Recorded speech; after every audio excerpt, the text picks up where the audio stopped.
Hello everyone and welcome to another episode of Studio Insights with the Belvista Studios team. If you haven't seen a Studio Insights before, it's all about our team coming together to learn from each other, ask each other questions and talk about what we've been doing in our e-learning studio world. So we hope that you learn from what we discuss and take away some tips that you can apply to your own roles or the work that you do. Before we get into the episode, I just want to share with you our Creator Hub. If you haven't checked it out already, it is full of value for e-learning developers, learning designers. There's templates on there, there's freebies, there's coaching. So go and check it out. It'll be in the notes of the video. But let's get into the episode. Kim, you can ask the first question. All right, so you're both learning day one of a course. What resonated the most with you with what you've been exposed to so far? Go, Vic. I think for them, I mean, I did learn a lot, I would say, but I think the thing that resonated with me most, even just from the beginning of the training, was that first up. They said, we're not going to try and train you on something. We're going to give you everything you need to do it yourself. We're going to give you everything that we currently use. Yeah, I don't know. It's not telling you just how to do it or ways you can do it. It's use this exact template thing. And I feel that really resonated because I know that that's what we try and do with the products and services that we offer as well. And it made me think how e-learning, or I guess any training, is a lot easier if it's like that. You're not just, it's not just getting all this content dumped on you. It's if there's a template or if there's a tip sheet or if there's something that you can literally just take away and use, they're there to talk you through it, or give additional advice if you need. But I just think that's so valuable to get, whether it's a physical thing or whatever. If there's something that you can use that works, that adds a lot of value to me, and that's something you should give to other people in training, I think. If there's something that exists that can help in that, in such an easy way where it's this is all you need to know, it's everything covered in this. I feel that straight from the beginning I was that's what I want. Interesting. Yeah, well, it reminds me how we, for our clients, sometimes if they have to pass on something that we give them to another stakeholder in the organization, we'll send this exact email. You don't have to think about it and pull it all apart and say. It's this is what you need to say. Just fill in the template and that's exactly what you need. And I think as well, because with the training days, heaps and heaps of videos, they have notes, they have heaps of resources, which can be a little bit overwhelming, I guess, when you're first starting something. But I guess for the way I learn, I appreciate that it's I could potentially even just look at the resource section and open it up and be do I know how to use this? And then go back and watch videos or something if I need. I don't have to sit, not that the videos are really good, so I wanted to watch them anyway. Yeah. But just having that option of can I figure, if you're saying this is all I need to do it, can I figure it out using that, or do I need to do additional stuff? I really liked that. That's cool. I guess an overarching perspective of the training itself without getting into specifics. Yeah, I'd like to just pause and go a little bit deeper for my understanding. So Vic, that sounds like it works really well because you are very just practical. You're give it to me. If I'm stuck, then I want context. Hannah, you really appreciate the why and the context. So how does knowing that it's not designed that way, what was your experience on that? I think it is still possible to get that the way they've designed it. So the videos give you the why. So Victoria was talking about the templates and the go and use this. So they had that, and then they also had a video where they would talk through the why, talk about examples, interview people about it, and that's where you got all of that context. So that was more than enough context for me. So did you went through the videos and then were oh, the resources is there, but Vic kind of was got told use the resources, went to the resource, and then was oh, maybe I'll go back to some videos? Well, yeah, I kind of watched like a chunk of the videos first. Yeah. And in that they said like, we're going to give you, it was literally just like a sentence of them saying like, we're going to give you exactly what we use. So I just sort of like filed that away. But then I did watch the first like chapter or whatever of videos because it was like content specific, like learning about the workshop, which I wanted to know. But yeah, I guess when it got further into the process, I was like, I think I'm looking, there were like specific tips and like I had a specific intent for what I want to learn from it. So then I was like pinpointing specific videos that the name of it sounded like what I needed. Specific to your needs. Yeah. What was your user journey then, Hannah, in how you learned today so far?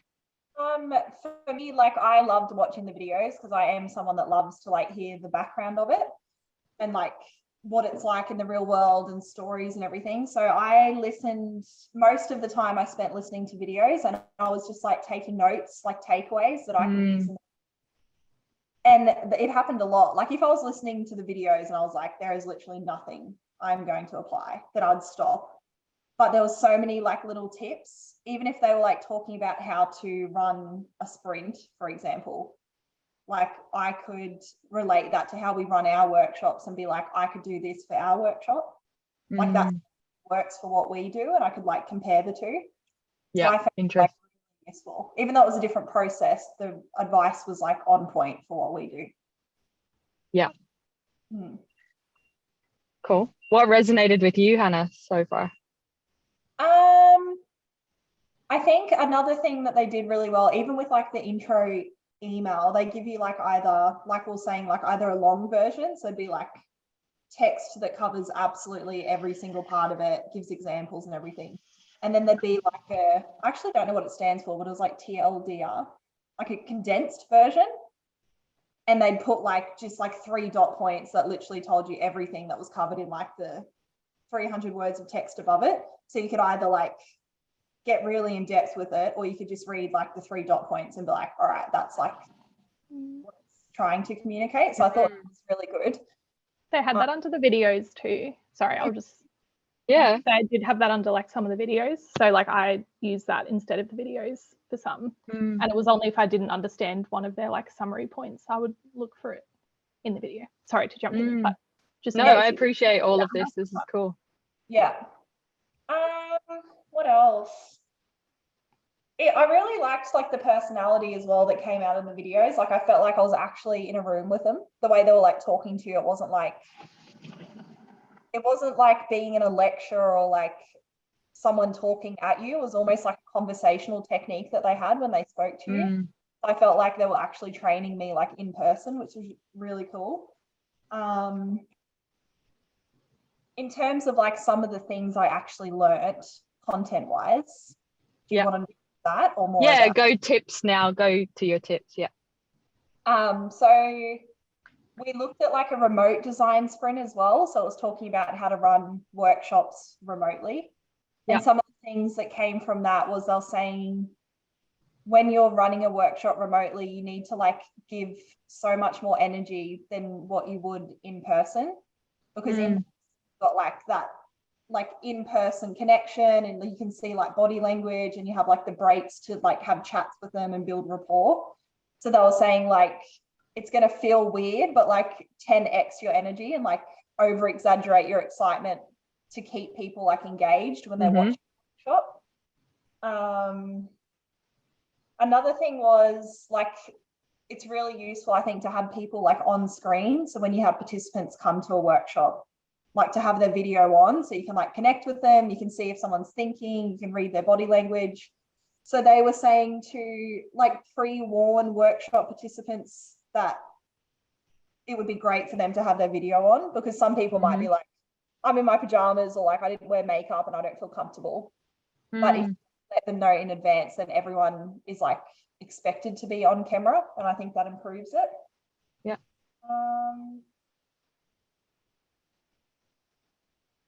Another thing was getting people to put their hand up if they have something to say, because I think like introverted, quiet people can not have an opportunity to speak up. And we probably do it in a way where we might like say, oh, like Kim, for example, did you have anything to add? but they use like either you put your hand up, like literally do that, or like the hand up emoji on your screen. So people who are quieter or who can't get a word in, like actually speak up and get their say and they're not missed, was another thing. Yeah. They also said, we haven't really done this, and I don't know if we need it, but they have like a facilitator that deals with like the tech side of things. Oh, yeah. So there's like a facilitator for the content, and then if like anything goes wrong with the tech or someone can't figure something out, that facilitator deals with that. So everyone has like specific roles. Yeah. You're not like getting caught up. I think it's sometimes called the producer role as well. Yeah. I guess the other thing, like just learning about the importance of design sprints, like Jake Knapp, who wrote the book, was talking about like he worked for, I think it was called like Encarta's Encyclopedia or something. And they used to get like all of this information, sort of like Wikipedia, and they would like put it all on like a disc, and a new disc would be like released every year, like a CD-ROM that people could play on their computer, like super old school. But they were so focused on like what all the people listening that are like, that was my thing. I definitely remember them too. Yeah, but because it like took so long to like launch it or like update the CD-ROM, they weren't like rapidly they sort of got left behind because Google came out. So he was showing the importance of like you need to design fast, because if you take too long, you're going to miss it. Like as soon as you see an opportunity, like design quickly, find out what's wrong with it, like work on it, prototype it, and get it out into the world as soon as possible, because otherwise you'll be left behind. And that made a lot of sense. I was like, I can definitely see how that would. And I feel like we do that. Like I was saying to Victoria, I feel like we're very good at like taking an idea and like building up momentum and energy and working on it really hard for a certain period of time and not letting it drag out over like months or years. So I think we do that very well. Any other tips from both of you that were completely new to us? There is something. Oh, sorry. You go, Vic. I don't know if this is completely new to us or not, like based on the workshops, how we structure our workshops. I don't know if it like fully applies.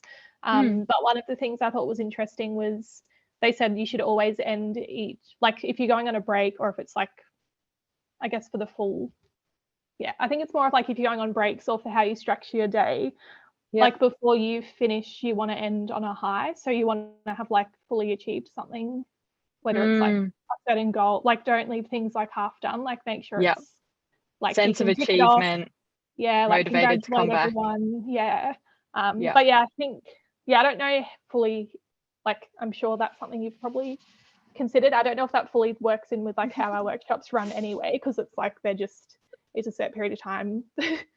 You don't, everyone's achieving every second in our workshops. That's how I think about it now. But I guess for like if it's longer day ones, or maybe if you have multiple booked, like I can see the value.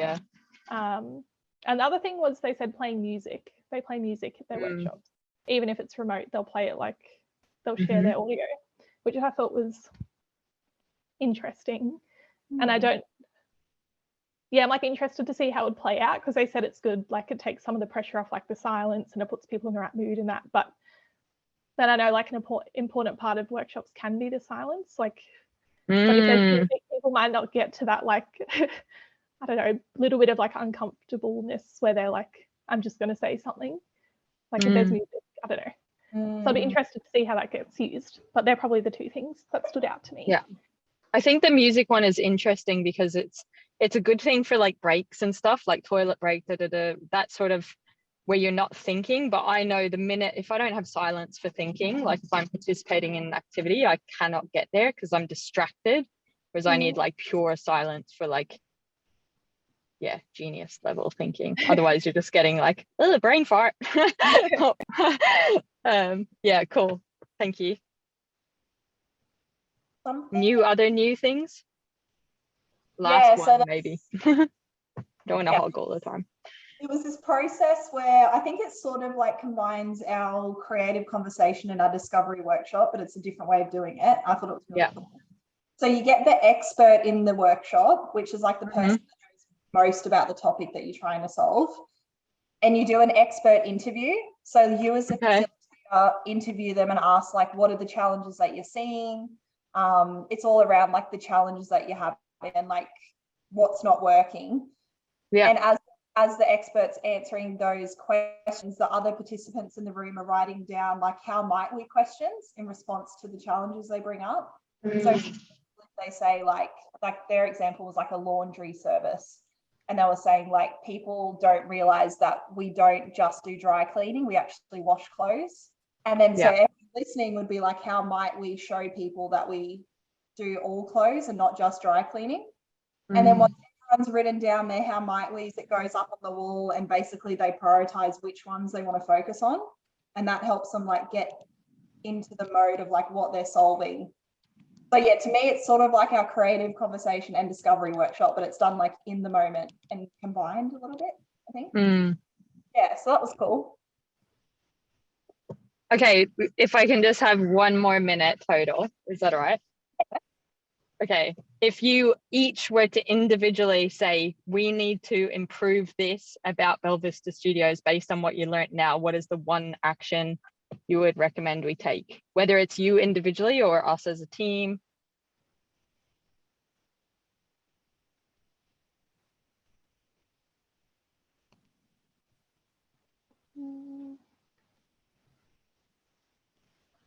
I think because like what I want to improve is like my facilitation in general, but I guess it's around things like what questions to ask, what phrasing to like avoid using and all of that. So I think it would be improving our processes for workshops to include more examples of what to say and what not to say and how to ask things. I know we do have some, but for me to use it, I don't think it's like detailed enough. Yeah. While I'm learning. Anyway. Yeah. We've definitely done one or maybe two, just while it's coming to mind, Studio Insight episodes when we were at Prospect. Potentially you and Hannah were like that co-working there and I was virtually, but we definitely did those kinds of like, that kind of phrasing and framing. Yeah. I think for me, it's just having it like recorded somewhere, because I feel like the processes and the presentations and stuff we have to follow, they're like where you've gotten it to, because you just have everything else in your brain to be like, this is a template to use. But mine's like, sorry, what I mean is go to those videos and you'll be able to write your own scripts and templates process from there. I think it's like writing that, having that process recorded for me to be able to use it. Yeah, cool. The thing. Hannah? This is interesting because I don't know if you're going to completely like agree with this, but something that they do that obviously resonates with me, but it sort of goes against like the going in with an open slate thing. But they were saying like it's so important to like understand what problem you're solving before going into that workshop, like have some understanding of like who's involved, what the topic is, what the challenges are, all that sort of thing. Because they said like it takes off a lot of pressure on you when you're running the workshop if you semi-understand the content that you're dealing with. But then I was like, maybe Kim gets that information from the creative conversation. So you don't actually go in with an open slate. You actually do remember things from the creative conversation. And does that help you? Because I was like, oh my God, that would make it so much easier if I actually knew a little bit about the topic, rather than going in and being like, I have no idea what like anyone's talking about. And I'm trying to like. Where are you going in at that point? Where you're like, I have no idea what anyone's talking about? Discovery workshop. Yeah, so the only thing we have is the success statement. And then we have a structure of activities that help us achieve. So we do have like a know what you need to achieve kind of thing. It's like understand your audience, align to the success statement, understand what they need to do, align to the success statement. We just run activities. Is that the creative conversation? No, that's the discovery workshop.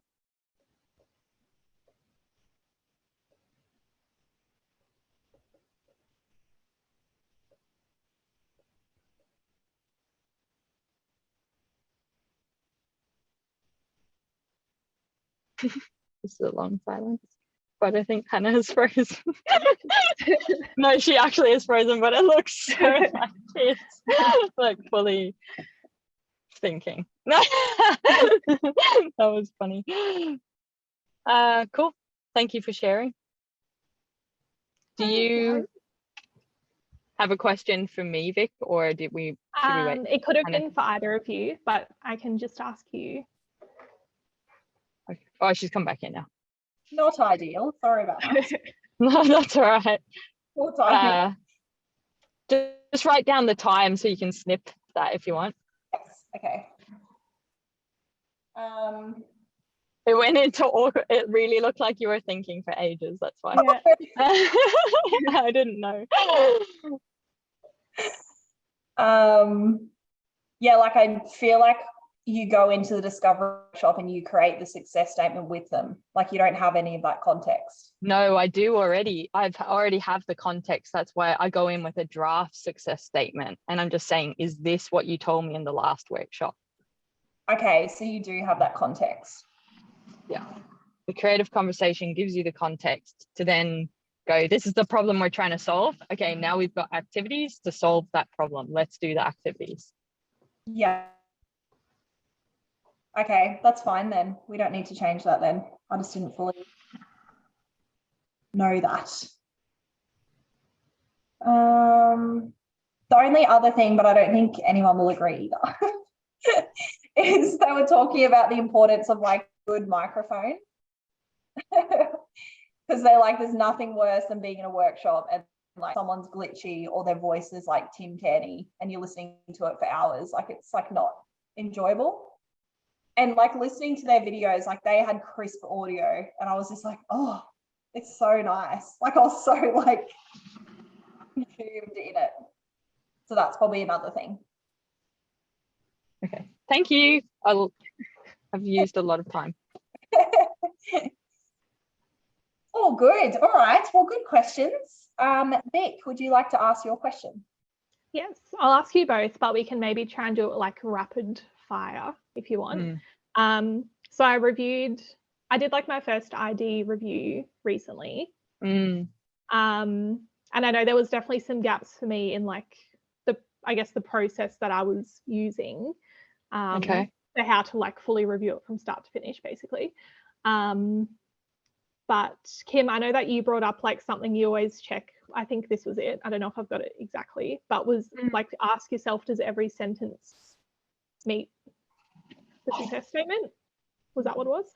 Yeah. So I want to ask like both of you, do you have other questions like that when you're reviewing, you're like, I need to like check it for this? I know we have a long process, but just like those types of questions.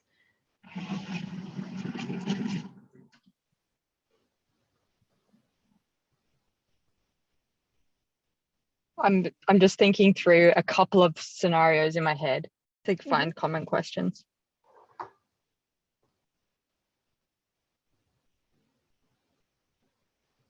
Oh my God, it's sorry.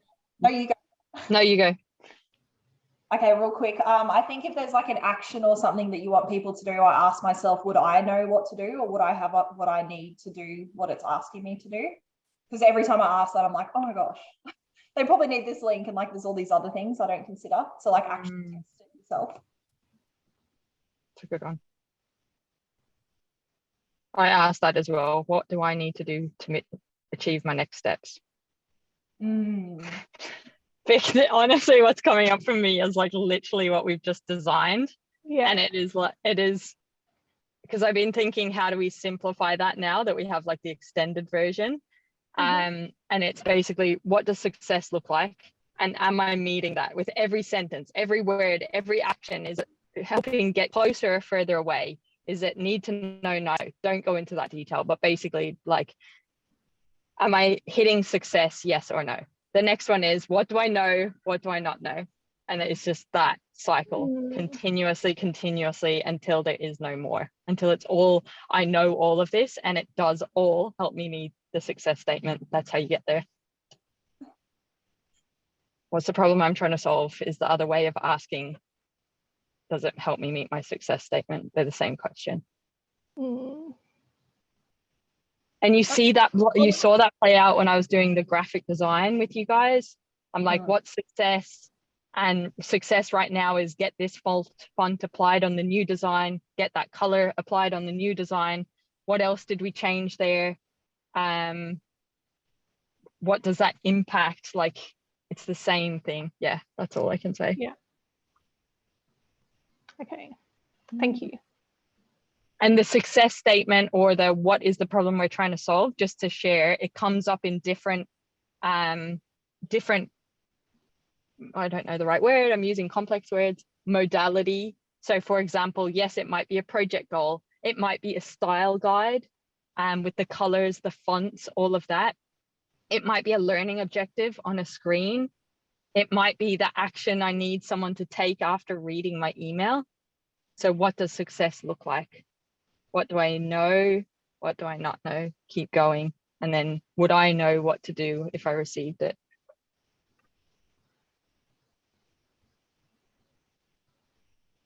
Simplifying the complex. Doing a good job, Kim. Thank you. Is that helpful? Yeah, I feel like I was pretty, like I had most of that covered, I think, or like I had considered it, even if I didn't like execute on it quite right.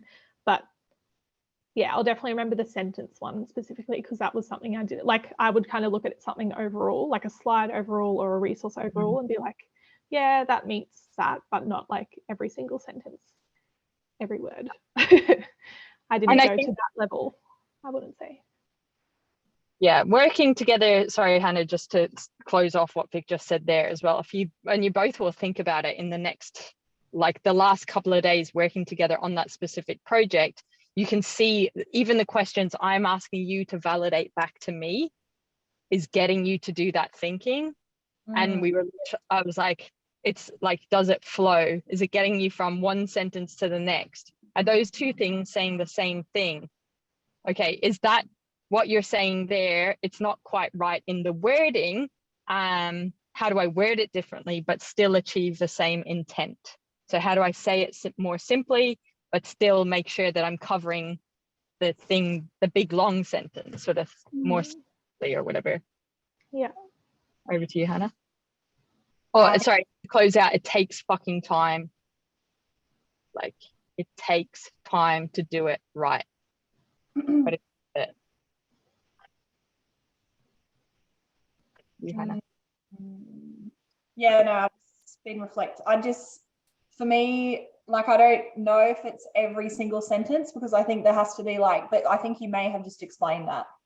There may be like connecting sentences that's like, doesn't necessarily meet a learning objective, but helps the learning flow.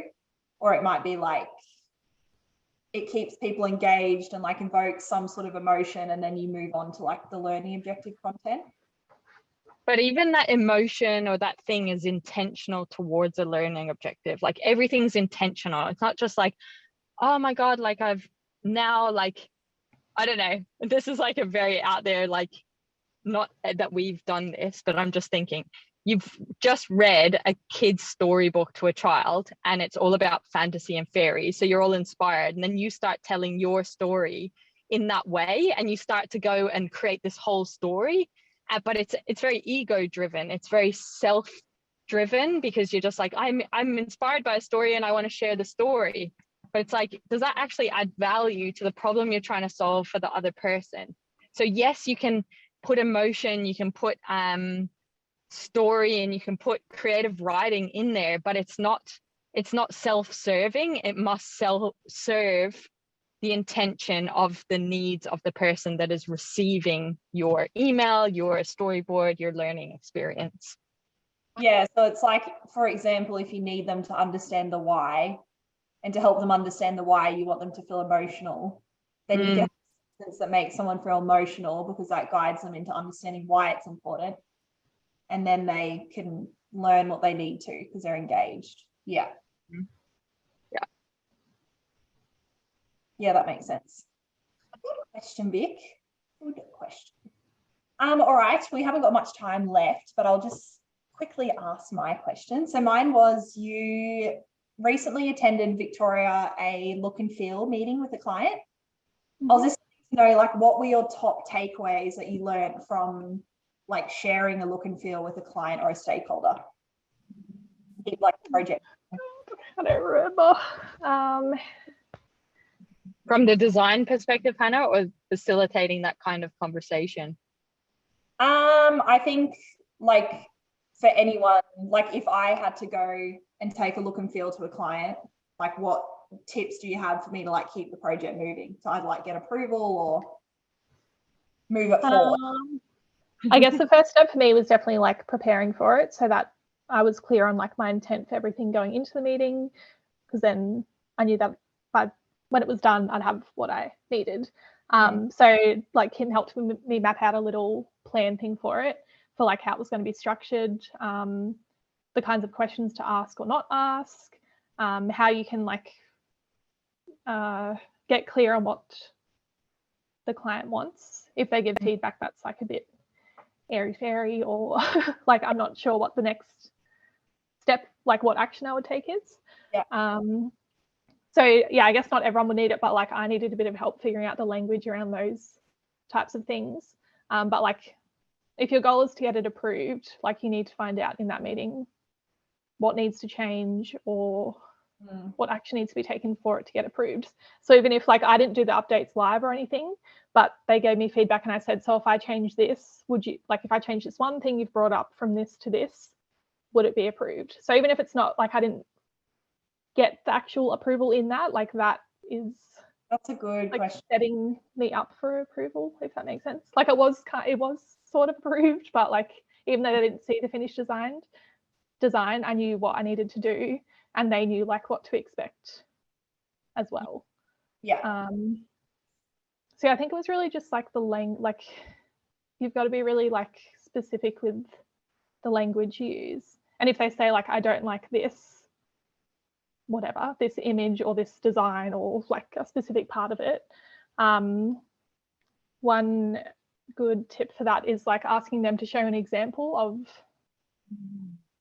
something that they like that meets whatever criteria you're trying to meet, because again that can help you get clear on your next steps. Like you need to know exactly what your next steps are to get it to progress the project. So yeah, it's kind of like whatever getting clear looks like, whether you need an example from them, whether you do want to like mock something up in the moment in front of them, and get them to like approve it. I don't know what else. No, that's really good. It's good to, because I can see how you go into a meeting like that and then finish it and be like, I have no idea how to like create what they want. Like it's good. And like, or like, did I agree to that? Did I not agree to that? Like we talked about it, but I don't really know what like the end. Yeah. But yeah, just like a clear action for everything, anything that needs to happen. Like, well, first of all, like, is there an action? If there is, what exactly does it look like? And if I do that, then what does that mean or not mean? Kind of the gist of it. But see, I still freaked out. I called Kim, I spoke to Kim later and I was like, oh, there's one bit, I don't know if I did it right or not. I don't know if it was like clear enough, but it was a learning. Like I can learn from that for next time too. I'm very proud of you. I feel like it's not a simple thing to do. So well done. Well, it probably is for some people, but I wouldn't say. Not to do it right, not to get to a point where Vic knew exactly what she was getting at the end of it or needed to do next. When you're managing multiple personalities, something very subjective, it takes time, it takes intentional practice, planning to get there. And basically, Vic, what you just did was summarize the whole conversation, because you just were like, what do I need at the outcome? I need approval. Okay. So and then you said, if I make this one change, will that get me approval? And they're like, yeah. So everything we've just discussed around this whole conversation, you've just given it as a case study and proven that you have applied it. Yeah, it's like closing the gap, isn't it? With whatever actions you need to take to close the gap. Yeah. I think that is like, that's the whole thing. Like, do I know what I need to do next or not? Oh, and that's why it's hard in meetings, because you can get caught up and just like well, in the past anyway, like if I've seen Kim facilitate things and I'm like, oh, I would have just like agreed with that, or I would have like left that, or like I wouldn't have like closed like the loop on that. And then the meeting ends and I go to Kim and I'm like, oh, so what happened with that? What happened with that? What, like I didn't understand where it was at. Like, yeah, you need to not have that feeling of like, oh, I can just check in with them after and make sure this is what. Yeah. Like, you need to be I'm clear. the one who's going to have to go away and do it. So like, if I don't know what to do, then I need to find out in that moment. That is a good mindset. I have to go do something after this if I don't want to be a muppet and have the conversation or something that we've already talked about. Yeah. What do I need to do so that I know exactly what I need? I could definitely see the mock-up working really well too, because like everyone has such different perspectives of things. Like you could say like, oh, like we'll put a chair in like the middle of the image, but a chair to them could be an office chair. To you, it could be like a stool or a dining chair or a bar chair. Like it's so different, like what you have going on in your head. Yeah. Like, is this what you mean by a chair? Like, is this the one, a wooden dining chair? Yeah. I think to me that did, like, that's why I didn't make any live updates, because it was like, that's too much for me at this stage. Like until I feel more comfortable with it, it's like, because you know how when you're trying to do something and someone's watching you, like it's immediately 100 times harder. I was like, I don't want the pressure of that on top of like running this facilitating meeting for the first time. But then there are ways around it. Like, okay, get the client, like ask your stakeholders to show you what they mean instead of you trying to like design something or find something when you don't fully understand what they're or don't have like their vision. Like get them to show you, or I know it's not ideal, but they can send it through after if they find an example, or like don't put yourself under like too much pressure at the same time. Or like get the permission to have a bit of freedom. Like if you feel, I guess, that you can explain it in a good enough way, or like if you've got a similar example already and you can like explain how you might adapt that to match whatever the change they want is. Like there are kind of like, I don't know, ways around it where you can still get approval, but even if that's not the final thing, like you still know what you can try and do, even if you don't know yet it's going to be the exact thing, I think. Definitely. That was very good. Thank you. That was very insightful. Good, like practical examples for me to use. So thanks for that. All right. I've run out of time, but thank you everyone for tuning in to this Studio Insights. We hope you got value from it. Don't forget to check out the Creator Hub. It's in the video notes below, or the podcast notes, and we'll see you for the next episode. What's up, awesome human? Thank you on behalf of myself and the Belvista Studios team for continuously choosing to learn with us. We really appreciate it. If the tips and the insights and the context resonate with you and you want to take your skills to the next level, or you want to make your life way easier, you will love our Creator Hub. The Creator Hub is a place for people like you and us. Basically, it's the stuff that we use internally at Belvista Studios, and then we just share it publicly with you. The Creator Hub is created by instructional designers for instructional designers, and what you'll love there at the moment is we've got a quiz, Could I Be a Better Instructional Designer, that has so much tips in the feedback if you're interested in human-centered design or just taking your skills to the next level in terms of the solutions you're creating, the problems you want to solve. But in there as well, aren't we cute? That's us.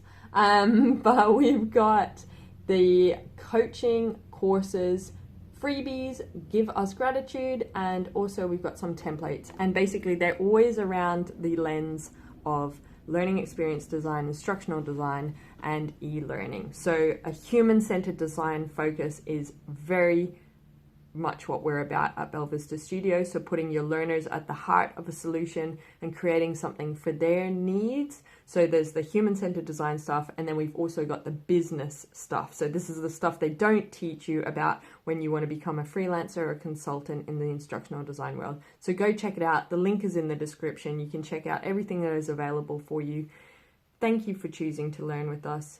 Continuously invest in your skills. You will be rewarded as an instructional designer. Share this stuff, share it with other people, because when we are better instructional designers, we create better solutions that create better humans that create a better world. So we have a very important role, and I'm excited to be on this journey with you. Have an awesome day.